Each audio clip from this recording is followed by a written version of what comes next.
Estamos con Ignacio Mendiguren, diputado nacional, expresidente de la UIA, fue ministro de Producción con el gobierno de Eduardo Duhalde.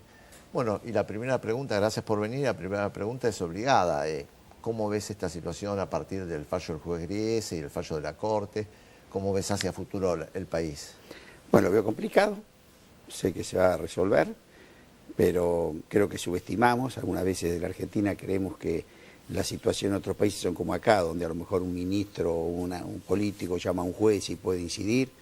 Creo que nosotros el tema de Griesa lo tuvimos más como una salida política y no entender que era jurídica también. Entonces, bueno, creo que no hubo a lo mejor la atención debida para este caso ya radicado hace tiempo y se podía haber negociado. Pero bueno, hoy estamos con esta situación. Con esta situación yo creo, y esto la oposición ha demostrado una madurez importante.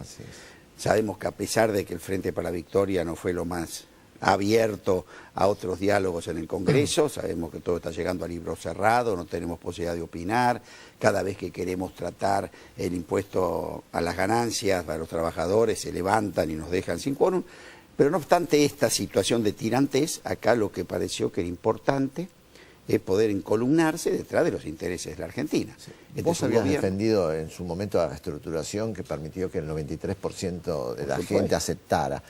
¿Cómo sigue esto si es que tenemos problemas en el mercado de Nueva York, no hacia futuro por las inversiones? Yo lo que quiero es, primero, recalco la importancia que la oposición, esta madurez, haya acompañado al gobierno. Pensemos que hay un gobierno que le quedan menos de 500 días, por lo tanto esto no es un problema de este gobierno.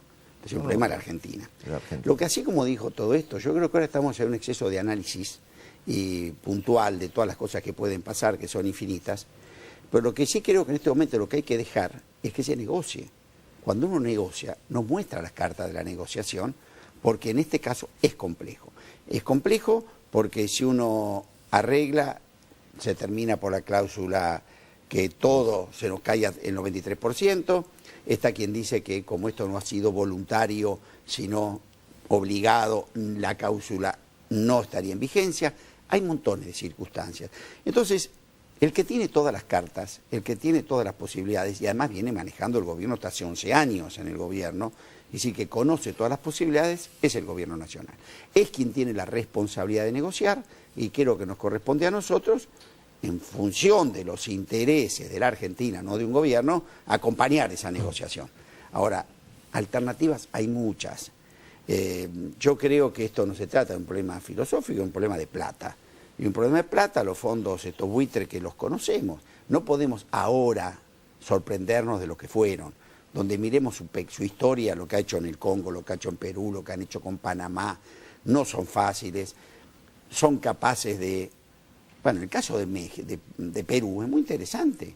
Ellos hicieron una relación, compraron bonos de Perú por 15 millones, los vendieron en 75 y para facilitar que esto saliera, permitieron o ayudaron a la fuga de Fujimori, para que cuando se radicara en Japón, ¿se acuerdan? Y ellos colaboraron y una semana antes Fujimori firmó el acuerdo donde permitió... Entonces, son así. A nosotros, entonces, ¿qué lo podemos decir en este momento? Ayer hubo una reunión en el Congreso, asistió la oposición, creo que el gobierno no fue claro, lo único que dijo fue repetir las dos conferencias de prensa en forma privada. Ignacio, aprovechemos porque sos un industrial de hace muchos años y has estado en la UIA y eso, para hablar un poco más de la coyuntura. Han pasado 6 meses desde la devaluación de enero. Parecería un momento difícil para la economía, que ahora está bastante estabilizada, los precios se han estabilizado por lo menos. Bueno, ¿cómo ves a futuro está el país? Eso, nosotros llegamos, yo hace muchos años, lo he dicho por todos los medios, cuando veíamos los problemas de la inflación que el gobierno negaba, nosotros decíamos, yo por lo menos, no hay que enfriar la economía, hay que calentar la inversión. Este es el secreto. Yo no creo. Yo soy desarrollista, entiendo de que cuando hay demanda en una economía hay que satisfacerla. Ahora, cuando la demanda no es la oferta no es lo suficiente, hay que promover más inversión. Esto no se hizo. Yo tuve un fuerte enfrentamiento con Moreno, aquel famoso tema de blanco, negro, amigo, enemigo. Si no te gusta, tirame la llave que la empresa te la manejo yo. Atentó contra la inversión y nos encontramos que no pudimos atacar de fondo la restricción externa, pusimos un cepo, complicamos todo, la verdad. Por eso fue mi diferencia con ellos. El pico más complicado fue enero.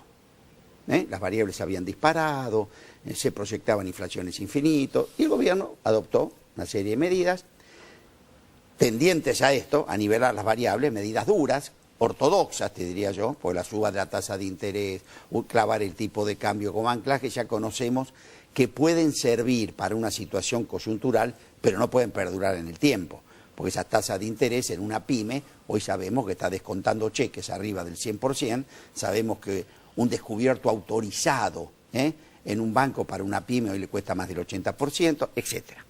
Pero con esta restricción, las variables eran como venían, era la intención del gobierno, convergiendo, digamos, a una estabilidad del tipo de cambio, caída de la inflación, de índices muy altos, pero caída, había anunciados una importante caída de la tasa de interés y, bueno, esto era... Y después, para la restricción externa, que es el problema, porque nos dificulta las importaciones, da volatilidad a la caída de reservas, el gobierno venía arreglando con Repsol, venía arreglando con el Club de París, sí, lo que daba CIADE. una esperanza, correcto, de que a través del exterior se pudieran reforzar reservas sin afectar el nivel de actividad. Esto claramente nos pone en otra situación. Tenemos que ver ahora, pues, serenarnos, son pocos días, hay que dejar a ver cómo se encara esta negociación, pero sería bueno retomar ese sendero que estábamos recorriendo con dureza, porque venimos muchos meses con caída a nivel de actividad. Ahora tenemos que analizar con tranquilidad esto realmente ha afectado. Primero, la posibilidad de que ingresen inversiones, que solamente en Repsol se hablaban de en YPF de 2.500 millones, tenemos sectores de comunicaciones, que solamente con el 4G estamos hablando de más de 2.000 millones, en fin, el sector minero, había muchas esperanzas de que la debilidad de las reservas se reforzaran vía estas inversiones que llegaran del exterior. Volviendo, vos que has sido toda tu vida un industrial o has estado vinculado al mundo de la industria, yo leía los otros días, la verdad que me sorprendía, ¿cómo puede ser, después de tantos años en Argentina, que el 70% del armado de un auto, por ejemplo, sea importado?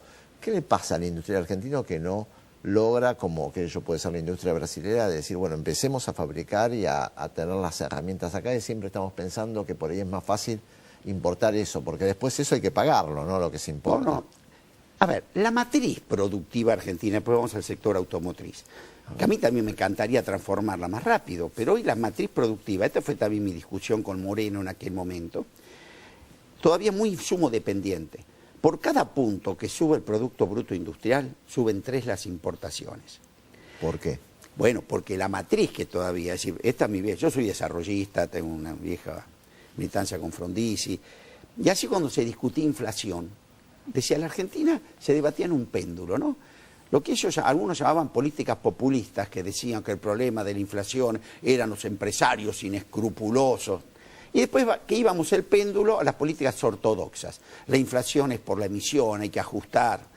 Cuando lo que nosotros tenemos claro, que la inflación en la Argentina se produce por un desequilibrio de su aparato productivo. ¿Qué significa? Que cada vez que la economía crece, requiere importaciones, viene la crisis del sector externo y volvemos al ajuste. Entonces, pero ¿no te da la sensación de que por ahí muchos industriales, en vez de volver a invertir en la fábrica, por ahí prefieren especular con el dólar? No sé, vos sos desarrollista y me haces acordar a Arturo Jauretche en los años 60, que decía, bueno, que el problema de nuestros industriales es que por ahí preferían, cuando tenían unos pesos ahorrados, en vez de invertirlo en la fábrica, no sé, ir a comprar, en ese momento decían vacas, Torino, ¿no? ¿te acuerdas? El Torino. Claro, a ver, pero... yo creo que no. No es así, a ver. Y es interesante, yo esto es un debate que nos debemos. El industrial argentino no es distinto al japonés, al alemán y al búlgaro, que ni al búlgaro. habla. Es decir, cualquiera de ellos, habiendo sufrido las vicisitudes que tuviste en la industria en Argentina, que hubieran hecho lo mismo. Es decir, en la Argentina, para tomar un periodo, entre el año 76 y el año 2001, tuviste la volatilidad macroeconómica más grande del mundo. Tuviste el plan austral, tuviste primero el plan inflación cero de Helbart, la tablita de Martínez de Oz, austral, primavera, convertibilidad, todos terminaron explotando. Y la industria es largo plazo. La destrucción de la industria en la época de los años 90, ¿no? Y la industria es largo plazo, por lo tanto vos no podés, cuando vos te preparabas para un proceso de expansión, cuando llegabas y tenías la inversión madurada, se te caía otra vez la demanda. Y siempre quisimos, para salir de esas crisis, política de ajuste. ¿Qué era la política de ajuste? Anclaje del tipo de cambio, retraso cambiario para disciplinar precios, suba de tasa de interés para que vinieran capitales a colocarse en interés, no en inversión, llamada bicicleta financiera. Lo cual nos llevaba a la próxima crisis. ¿Y cómo respondíamos a la próxima crisis? De la misma forma. Bueno, con estos antecedentes, hoy un industrial argentino aprendió. Entonces, cuando uno empieza a ver que lo que pasó estos años, y yo se lo he dicho a la presidenta, cuando uno empieza a ver en la Argentina, tendrá razón o no de tenerlo, que veranear en Santa Teresita empieza a ser más caro que Miami. Cuando empieza a ver que en Ezeiza hay más gente, digamos, que en Constitución, por decir, exagerando los términos, ¿no? Cuando empieza a ver que todos los que cantan en inglés, que en sus países nadie los escucha, vienen acá y se llevan 30, 20 millones de dólares, dicen, esta experiencia ya la vi, que se llama el retraso cambiario. Y cuando uno empieza a acumular, el tipo de cambio es como un resorte. Si vos lo tenés en el grado correcto, está en equilibrio. Cuando vos lo apretás, el día que lo soltás pega en el techo. Y esto, entonces, el industrial pequeño y mediano en Argentina lo ha visto muchas veces pasar. Tiene ese ADN que no lo tuvo ni el japonés, ni el español, ni ninguno de esos. Entonces, en condiciones normales, ¿qué demostró el pequeño y mediano empresario en la Argentina? Fíjate que fue la revolución después de la crisis del 2001, cómo pasamos de estar bajo tierra a que el mismo año 2002 generamos 17.000. Hay que reconocer que en estos 10 años ha habido un gran crecimiento de las pymes y todo eso, pero no hay duda de que se ve que no alcanza porque seguimos todavía... Hubo dos periodos, no pongamos todo en una misma bolsa porque vamos a caer en el mismo error. Hubo un periodo 2002-2008, yo te diría, donde la Argentina generó 5 millones de puestos de trabajo, acumulamos 53.000 millones de dólares de reservas, creció la industria del 105%. Ahora, seamos francos, ¿cuáles eran esos motores? Tipo de cambio competitivo, baja inflación, superávit fiscal y comercial y demanda. Yo te pregunto, de esos motores, ¿cuál quedaron? Cuando apareció la inflación, que limó el tipo de cambio competitivo, la negamos. Entonces, ¿hizo falta cepo? Yo te pregunto, en aquel periodo, ¿hizo falta un cepo? ¿Hizo falta desdoblar el mercado cambiario? ¿Hizo falta administrar? ¿Qué pasa con la inflación? Usted, en general, la oposición dice, bueno, no, el problema es la inflación. Sí. Pero por ahí cuando uno le pregunta a la oposición qué es lo que haría para frenar la inflación, muchos lo primero que dicen, bueno, hay que achicar otra vez el Estado y todo eso. ¿Cuál es su posición? Lo dije claro, fomentar la inversión. Por eso te digo, cuando vos analizás las causas profundas de la inflación de la Argentina en todo su ciclo, pues salgamos de este péndulo de decir en un momento, estos empresarios malditos. ¿Por qué, digo yo? Los empresarios son los mismos que estábamos en el 2005, 2006, cuando el país crecía al 9% y la inflación era del 3%. No caigamos en ese facilismo. Ni tampoco, como te decía hoy, irnos a la teoría del ajuste. El problema de la inflación en Argentina es un problema estructural. Consume, ¿no? Claro, pero es un problema estructural, estructural del cambio de la matriz productiva. Vos tenés que permitir que cuando el país crece no venga la restricción externa, porque todas las crisis en la Argentina llegaron cuando faltaron dólares. Entonces yo te pregunto, 2002, 2008, ¿faltaron dólares? No, al contrario. Tuvimos desendeudamiento de 14.000 millones, acumulamos 53.000 millones. Entonces, en vez del año 2011, cuando el gobierno gana con el 54% de los votos, cuando se crecía al 7%, y había habido una caída de reserva de 3.000 millones, en vez de volver a poner en marcha los motores, ¿sabés qué tratamos de hacer? De sentarnos arriba de los dólares que estaban con un cepo. Conclusión, vieja historia argentina.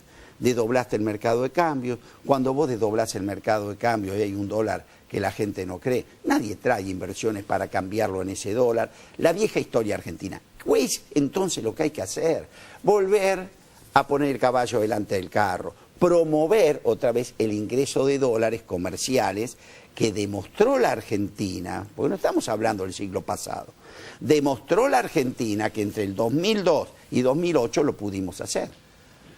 Una última pregunta más política. Usted es diputado nacional del Frente Renovador y eso. Últimamente las encuestas, con la mayoría de los encuestados, dicen que se ha estancado la figura de Massa. ¿Usted qué opina? ¿Llega bien a las PASO o se queda antes? Yo creo, dijeron Acuérdate que dijeron primero que salíamos y no iba a tener ninguna posibilidad. Ganamos con 10 puntos de diferencia, armando en 60 días, esto fue histórico en la Argentina, ¿no? Se ganó como se ganó en la provincia de Buenos Aires, contra el aparato nacional, contra el aparato provincial, se tuvo eso. Después, ¿qué se dijo? Al no estar en un gobierno, no tener gobierno de la provincia, ni el gobierno nacional, desde la Cámara de Diputados, esto va a durar menos que un suspiro. Todavía seguimos primero en las encuestas. Y segundo, lo que creo que ha demostrado el Frente Renovador, que fue capaz de instalar agenda. Cuando uno miraba las agendas de las elecciones en la Argentina, se discutía sobre las PASO, no, sobre las testimoniales o no. El Frente Renovador, fíjense, antes de las elecciones habló del tema del mínimo imponible, al todo el tema seguridad, logró de la inflación, que ustedes se acuerdan, antes de la elección de las PASO el año pasado, decían que la inseguridad era una sensación, que la inflación era la del INDEC y que se comía con 6 pesos. Y fíjense, después de las elecciones, después de los 4 millones de votos, el mínimo imponible se pudo pagar, la inseguridad fueron 500.000 gendarmes, no sé cuántos gendarmes se mandaron al conurbano, y la inflación hoy es la preocupación de todos y se cambió el INDEC. Entonces yo creo, falta mucho. Ahora ya empezamos, son 400 y pico de días para las elecciones, antes van a estar las PASO. Yo creo que lo nuestro es, desde el lugar que nos toca, no estamos, de verdad, no estamos gobernando donde hoy cualquier, o Macri o Scioli, están todos los días en los diarios porque están haciendo gestión. Nosotros tenemos que demostrarle a la gente que nos votó que sabemos lo que le pasa y para eso tenemos soluciones. Le agradezco que haya estado en Diagonales TV, vamos a un breve corte y ya volvemos para el cierre.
A los pequeños deudores, una gran oportunidad. A los que no pudieron pagar, los estamos ayudando con descuentos de hasta un 50%. Estamos apoyando el esfuerzo. Mejor sumate ahora. ANBA. Buenos Aires activa como nunca. Gobernación Daniel Scioli. ¿Quiénes deben vacunarse contra la gripe? Embarazadas, mamás de bebés menores de 6 meses, niños entre 6 y 24 meses, personas con enfermedades crónicas u obesidad, personal de salud y mayores de 65 años. Para ellos, la vacuna es gratuita en centros de salud y hospitales públicos de todo el país. Vacunate. Es bueno para vos. Es bueno para todos. 0800-222-1002. Argentina nos incluye. Presidencia de la Nación. Precios Cuidados creció. Este programa, creado para cuidar el bolsillo de cada argentino, asegurar condiciones de competitividad en la economía y lograr que cada consumidor ejerza su derecho de elegir informado, se federaliza y amplía. Se agregan productos y rubros nuevos, se incorporan nuevas marcas, más variedades y más comercios. Además, se suman mayoristas y distribuidores, facilitando que se agreguen supermercados chinos y almacenes. También se incorporan opciones para celíacos, porque queremos que este programa sea realmente para todos los argentinos. Más precios cuidados, más marcas líderes, más opciones de productos para vos. Consulta el listado de productos en www.precioscuidado.gov.ar. Información y reclamos 0800 666 1518.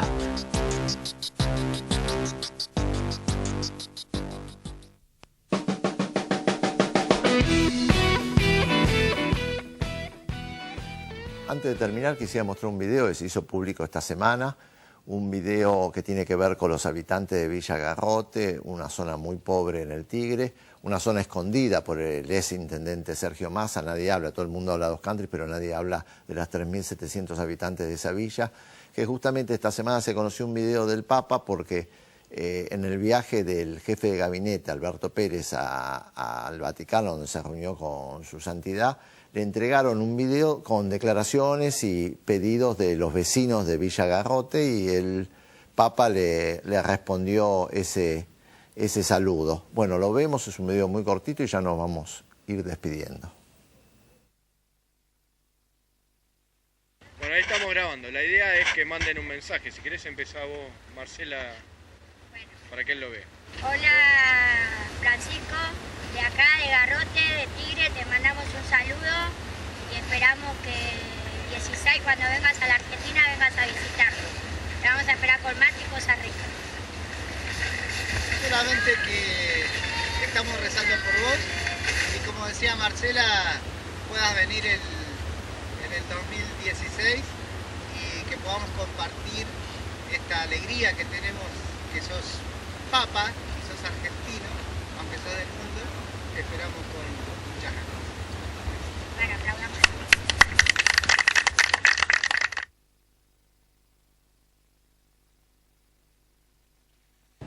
Está grabando. Les agradezco mucho el saludo, les deseo lo mejor, les mando mi bendición. Sigan adelante y no se olviden de rezar por mí. Que Dios los bendiga y bendiga a la familia de ustedes.